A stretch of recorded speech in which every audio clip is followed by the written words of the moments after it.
Hey guys, welcome to this month's Zodiac Love Fest. I'm Nicole Harlow and I'm going to be guiding us through the transition from Pisces to Aries. We're just at that period right now in between Pisces and Aries. And what I usually do in these Zodiac Love Fest videos is I'm going to walk you through some really good tips to wrap up this Pisces energy while you still have the opportunity to wrap it up, what you can expect for Aries going forward over the next 4 weeks, and also you get my top tips for how to really harness the best of the Aries energy. Now, I will say a lot of people think that, okay, I'm a Sagittarius or I'm a Cancer, and Aries energy has nothing to do with me, but it really does. Aries energy in every month, the zodiac's energy affects everyone, and there are qualities of each zodiac sign that you can really harness to have really just like a kick-ass life. So that's why I make these videos, so more people know that every month you can harness the energy of the sign at hand. So we've just been transitioning through a month of Pisces. You may have felt a little bit ungrounded. Pisces is watery, emotional. It can be quite heavy, and some people, myself included, can feel like you are either treading water in the emotional territory, or sometimes you feel like you're flat out drowning in all of the heavy shit that goes down on a Pisces month. Throw a couple eclipses in the mix with that and a full moon, and what you have is like a full-on watery cry fest, which could definitely is bound to happen at some point during Pisces energy. So if you found yourself over the last 4 weeks being maybe a little bit more emotional than you usually are or have been, you can totally blame it on Pisces, because that's the energy that we've been working with for the last 4 months. Not 4 months, last 4 weeks rather. So what can you do to just tie up any loose ends that are happening with the Pisces energy, because you won't get it again for another year. Then you'll dive into the depths of emotion again in Pisces. But before we get into fiery, masculine, driven Aries, we do have to tie up a few little loose ends with Pisces. So I'm going to offer 3 suggestions for things that you could do in this perfect time, the transition phase between Pisces and Aries, to really feel like you've come to closure and completion on the energy of the last 4 weeks. Number 1 is, if at all possible, I know we all have crazy lives, and I know this is really difficult to do sometimes, but if at all possible, try to get some extra sleep over the next week, especially over the weekend maybe, because Pisces rules the unconscious. Pisces is ruled by Neptune, the planet of the unconscious. The watery nature really speaks to our subconscious and our unconscious thoughts, and no better place to access these energies and these thoughts than in our dreamscape. More sleep equals more dreams. If you realize over the last few months that as we kind of get into Pisces, that you've been dreaming more vividly. That has a direct influence by Neptune, a direct influence by Pisces energy. So I have been sleeping loads, as much as I can over the last few weeks, because Pisces is this perfect time to, like, my dreams have been more vivid. I've been able to remember them when I wake up. So I have a dream journal where I write down all of the dreams that I can remember when I wake up. And there's definitely been a few times over the last few weeks that I've woken up, been in the middle of a dream, and decided, actually, I prefer to go back into the dream world again. So I would just go to sleep, for another hour or two and take myself down into the magical depths of Neptune's dream world. So over the next week, or over the next weekend that you have, just maybe give yourself an extra hour or two to catch up on any of that sleep, because as Aries moves us into spring expansion, You won't actually be needing as much sleep. This is the last transition out of the winter phase and out of that place of hibernation. So definitely give yourself a few extra hours if you can get it.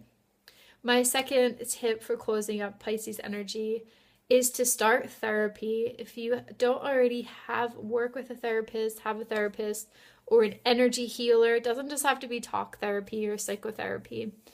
It's just some kind of healing modality, whether it's physical, mental, emotional, spiritual. Pisces, because there is such an open, emotional energy to Pisces, it is the perfect time to forgive old wounds, to heal things that need to be healed.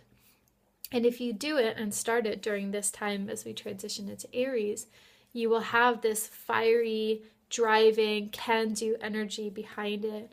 Whereas maybe a few weeks ago, if you wanted to start therapy, you could have been wrapped up in the emotion, but lacking the drive and the kind of goal orientation that you'll get with Aries. So this is a perfect time to start some kind of therapeutic modality, whether it is therapy, psychotherapy, or whether it's something like energy healing, working with a naturopath.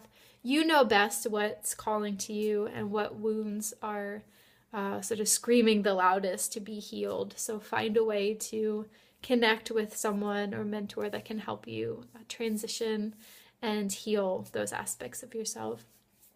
And number 3 is get in the water. Pisces is a water baby. If you haven't had an opportunity over the last month to get in the water, then I would recommend taking this weekend or the next week to maybe go to the spa if you can. If not, what about the community pool? It's probably only a couple bucks. You can go in, you can swim, put your bathing suit on. At the very least, get in the bath or get a nice shower, scrub your body and allow that Pisces mermaid tail to unfurl and swim one last time in Pisces energy before Aries the ram comes leaping in, headbutts the mermaid out of the way, and takes center stage. Pisces is the last sign of the zodiac year, so this is actually a bit of a zodiac new year as we transition into Aries. Aries is the baby, Pisces is the elder. So Pisces, as we come out of Pisces season, it's time to let go on it and let go of anything that's old and outdated. Maybe write a list of things that you're ready to let go of. Write it down, burn it in the candle, or bury it in the backyard, which is even better if you can bury it in the earth, because continuing the cycle of death and rebirth, letting go, allowing those things to die. So when Aries comes ramming in to our consciousness and our energy, the planet, and in our bodies as well, we'll be ready for rebirthing and renewing. So that's wrapping up Pisces. Now let's talk about Aries. What is Aries? What can you expect from an Aries month? And what do the next 4 weeks bring to us?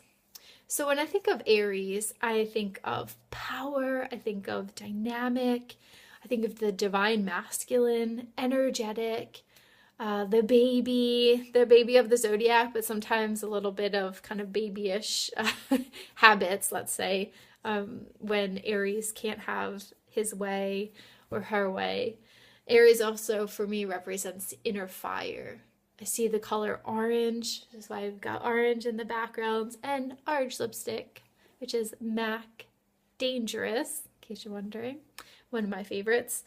Aries is ruled by the planet Mars, which is a fiery red planet, and Mars is also the god of war and aggression, so that can give you a little bit of a sneak peek into the psyche of Aries. Aries has a lot of physical energy. It comes with spring in the northern hemisphere, so everything is just bursting and budding to life. There is a sexual power to Aries. There's a playfulness, vivacious vigor, really, that colors everything in Aries. Aries has a stimulating energy. It's a fire sign, so it's a fiery energy. It has a lot of warmth and humor to it. It's one of my favorite signs to transition through. I love the month of April. I always have. It's my middle name, but that's not why I love it. And I'm not born in April either. It's just a pretty name. I just love the energy as we move out of the winter season into the spring in the Northern Hemisphere. I know our Southern Hemisphere friends are going through a different transition of their own, going into fall and then winter. So it's quite the opposite of our ever expanding energy that's happening here, especially around the spring equinox.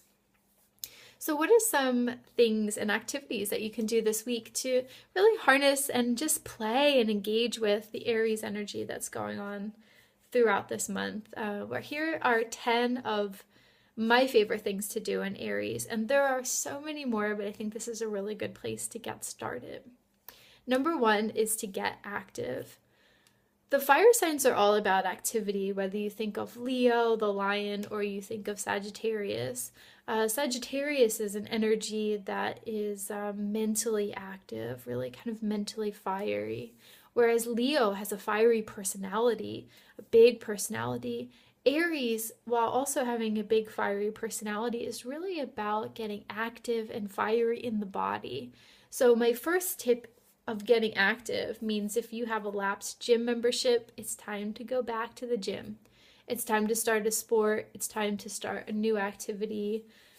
Ideally, there's some level of competition in that. Aries is super competitive, loves to be the best at things. So even if you're competing with yourself, it'd be a cool idea to start some kind of competition, whether that's 30 days of exercise and you get to tick it off a list, whether it's lifting heavier weights than you're used to, or just finding some way to both challenge and get your body active.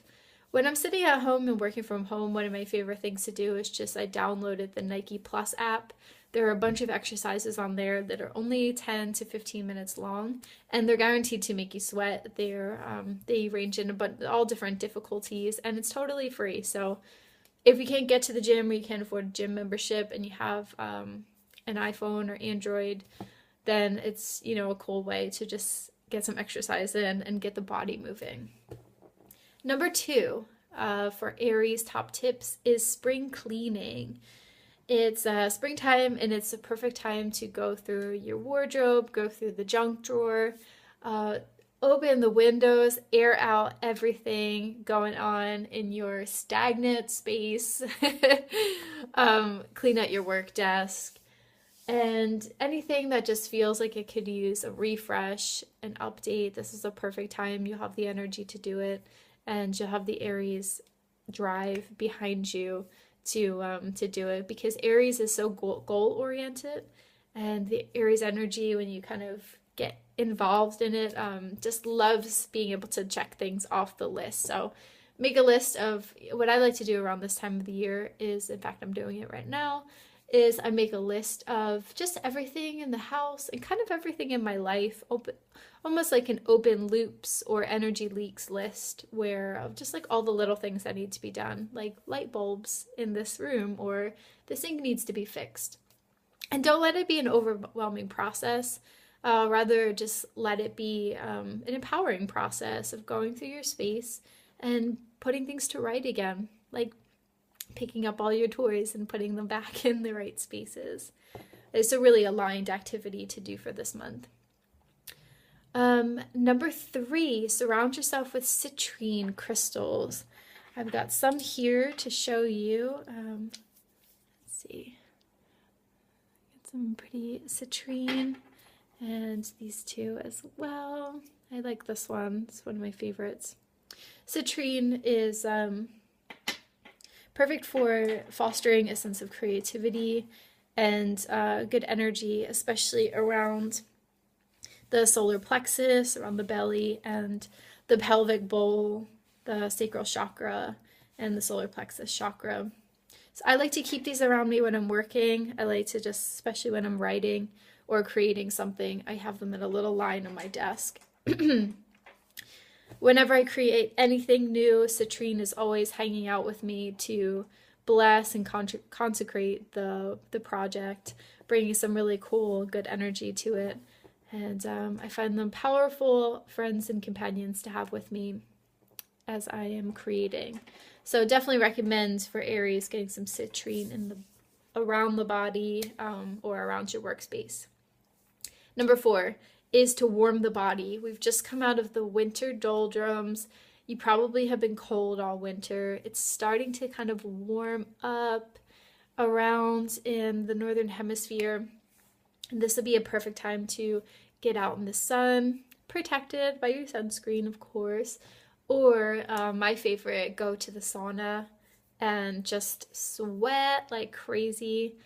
If you want to combine getting hot with getting active, a perfect thing to do this month is try out a hot yoga class or go to some kind of hot yoga class in your area. Number 5 is adventure and explore. Aries is the adventurer of the zodiac. As the baby, he's like the little explorer, you know, kind of babies like crawling around and everything's completely new and they're just really excited about exploring all this newness around. So this would be a perfect time to plan an adventure of sorts. It doesn't have to be far. You don't even have to get on a plane. It can be just in your own neighborhood, going someplace you've never been before, doing a drive that you've never gone on before, even just taking a route to work that's completely different. Find some way to bring a new adventure into your week, your day, your month, and try something that you've never tried before. Number 6 is Aries rules the head and the face. So I think it's a cool idea to go get an Indian head massage this month. If you're not familiar with what that is, it's a massage where the masseuse will massage your face, your head, your neck, and your shoulders. Not really anything besides just this part of your body, but I always leave feeling really radiant, that the blood is kind of rushed to my skin. I feel like my skin's nourished. There's so many nerve endings in your ears. There's actually acupressure points all down your ears that correspond to the rest of the body. So just like you have reflexology for the feet, you can get a really good full body energetic massage just by massaging the ears. And that's actually something that I do in the shower. Just give the outside rim of your ears just a quick little massage up and down and rejuvenate your whole body. What are we up to? Number 8, stoke your creative fire. Sign up for a class, learn some kind of creative skill that you've never done, or perfect a skill that you already have. Creativity can take lots of form, whether it's gardening, cooking, whether it's writing, doing a pottery class, sketching, going to like some kind of watercolors class. There are so many ways to be artistic and creative. I have a key which was given to me by a good friend that says create on it, and I keep it in my creativity drawer and I just hang it up, so when I see it I'm just constantly reminded to create and how important creativity is for me. So, you know, not only this month would it be awesome to create, but it would be awesome to also have some kind of talisman or a little sacred object that for you represents creativity, and keep it in a prominent place so you see it as often as you can. Number 9 is to honor the divine masculine. This can be a really tricky thing, especially for some or a lot of women who have been traumatized by the masculine aspects in society, whether through sexual assault or physical violence, or really just the day-to-day pressures of being a woman in society, and feeling not comfortable in the environment. So rectifying that with a divine masculine leaves some people saying, what is the divine masculine? You know, how can I find that both in my body and outside? And my recommendation to that, besides possibly working with a therapist or a healer to start to heal those aspects of the wounded masculine that you find inside of yourself, is to put something on your altar that for you represents divine masculine. Put something, because this is not just about genitalia and like just whether it's men or women, we all have a masculine aspect to ourselves, just as we all have a feminine aspect of ourselves. And in our culture, we tend to prioritize the masculine over the feminine. And so this is kind of a two-parter, because we have to embrace the feminine aspects of ourselves, but at the same time, it's important to embrace the masculine aspects of ourselves. So some ways that I like to do this are through sexuality, through exploring my own masculine energy, as well as appreciating and loving the masculine aspects of my partner, regardless of what gender that partner is, just appreciating the masculine qualities. Another thing that I like to do is find something that for me is symbolic of the divine masculine and place it on my altar. And if you want to go a little bit more kind of spiritual or esoteric, there are some really cool tantric practices about honoring the divine masculine. And you can also look out, Google meditations for Shiva, who is the Hindu counterpart to Shakti, where Shakti is the divine force of the feminine. You have Shiva, who's the divine force of the masculine, and they have an interplay and relationship together where they come to a place of completion with the feminine and the masculine aspects walking together in harmony. So as I think that Aries for me typifies the most beautiful of the masculine qualities, like power and vitality, protection and energy and inner fire, driven and just outward facing creation as opposed to inward nourishment. I think Aries is a perfect time to heal and connect with your relationship to the masculine. And that's a really cool thing to journal about too, just your relationship with the masculine, because I spent a really long time as a feminist really divorcing myself from the masculine aspect of both of myself and of society and just men in general.